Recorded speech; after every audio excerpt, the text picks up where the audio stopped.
10 anni sai che c'è, basta poco per sorridere. A scuola che finisce, la partita con gli amici, e anche il sole ci guarda e ci ammira per qualche ora in più. Fai presto, son le 3,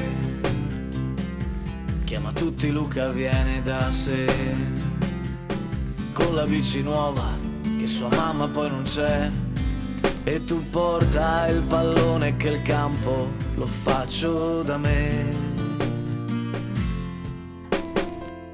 e che urla da quel balcone: mi raccomando non sudare.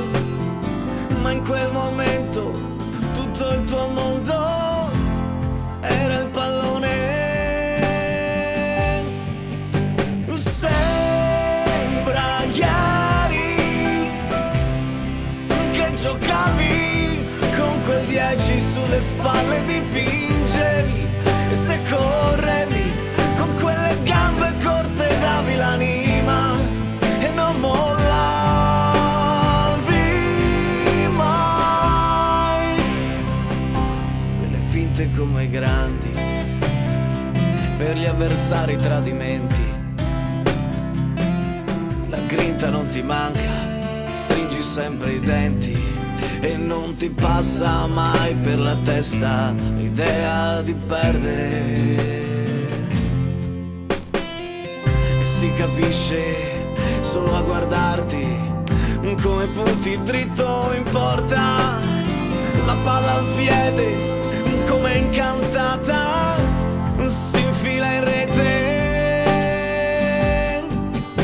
Sembra ieri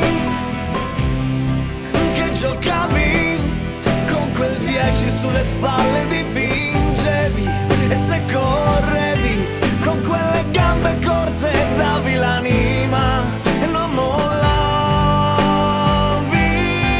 mai.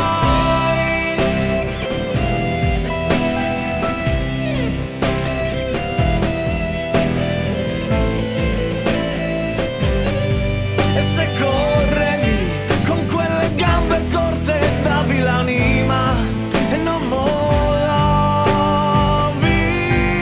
mai.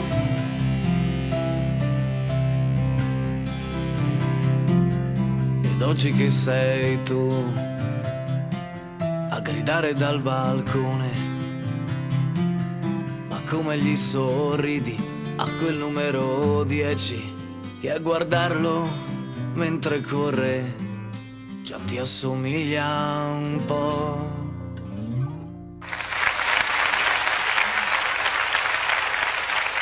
Bravo! Grazie.